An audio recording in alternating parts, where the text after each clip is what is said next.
Good morning one and all. Today I am going to teach about anti-log amplifier. The circuit diagram for anti-log amplifier is this one. That is, we have two operational amplifiers, A1 and A2. This is the output voltage. This is the reference voltage. Okay.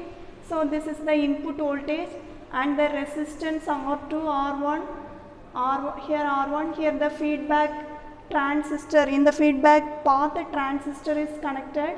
Here also in the feedback path the transistor is connected. Okay, this is the circuit, basic circuit diagram for anti-log amplifier. Now we can see the equation. Okay, that is the base to emitter voltage transistors can be written as, that is for first transistor. For this transistor we can write it as VQ1 BE is equal to KT by Q ln V0 divided by R1 into IS. This is the basic equation we have seen in log amplifier also. Here also we are doing the same equation. Okay, and similarly for the second transistor, that is VQT BE, that is the base to emitter voltage transistor. The equation can be written as VQ2 BE, that is equal to KT by Q ln V reference by R1 into IS. Since the base of the Q1, that is base of the transistor Q1 is tied to the ground, we get VA is equal to minus VQ1, that is this voltage equation, minus VQ1 BE, that is equal to minus KT by Q ln V0 divided by IS into R1. Next equation is the base voltage, that is VB of the second transistor is VB is equal to, here we have the resistance RTC, so RTC divided by, this is voltage divider rule. Okay, so VB is equal to VTC divided by R2 plus RTC into VA, that is at node B we have to take this equation.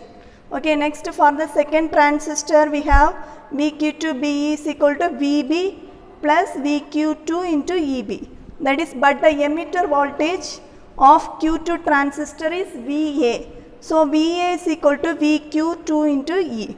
So we can write it as minus KT, this equation minus KT by Q ln V0 divided by R1 into IS, that is equal to RTC divided by R2 plus RTC, this value VI minus KT by Q into ln V reference divided by R1 into IS.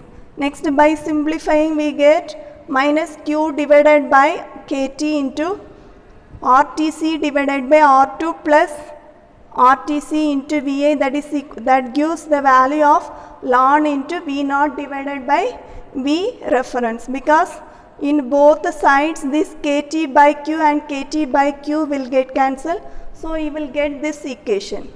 Okay, now we are going to find the value of V0, that is we have to find the value of output voltage.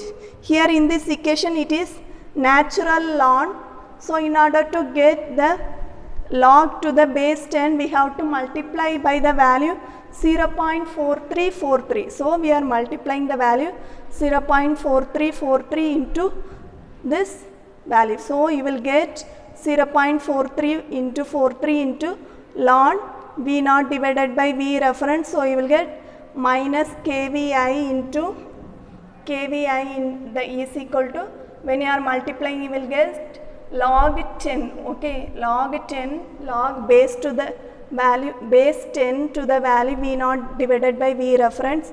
So in the next step, when you are finding, when you are taking logarithm, you will get V0 divided by V reference into, that is equal to 10 power minus kV, that is we are taking anti-log. Okay, in this step we are taking anti-log in order to eliminate this log. When you are taking anti-log, we have to take this value as 10 power. Here you have to take this value as 10 power, so you will get 10 power minus K into Vi. So V0 is equal to, you can take this V reference this side, so you will get V reference into 10 power minus KVI.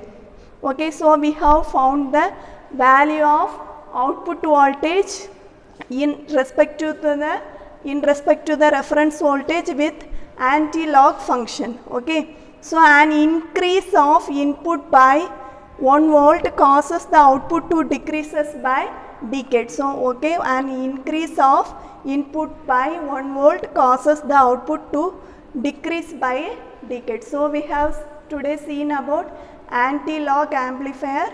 That's all. Thank you.